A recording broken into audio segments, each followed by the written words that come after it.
عصر اور فجر کی نماز کے آخری وقت میں اگر ایک رکعت ملے تو بقیہ نماز کو کس طرح مکمل کریں؟ روایت دیکھیں۔ عن ابی ہریرہ رضی اللہ عنہ قال قال رسول اللہ صلی اللہ علیہ وسلم، حضرت ابو ہریرہ رضی اللہ تعالی عنہ سے روایت ہے، انہوں نے فرمایا کہ نبی کریم صلی اللہ علیہ وسلم نے ارشاد فرمایا، اذا ادرک احدکم سجدۃ من صلاۃ العصر، تم میں سے جب کسی کو عصر کی نماز کی ایک رکعت مل جائے، قبل ان تغرب الشمس فلیتم صلاتہ، غروب شمس سے پہلے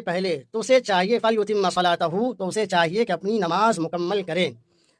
جب تم میں سے کسی کو عصر کی نماز کی ایک رکعت مل جائے سورج کے غروب ہونے سے پہلے تو اسے چاہیے کہ اپنی پوری نماز مکمل کرے۔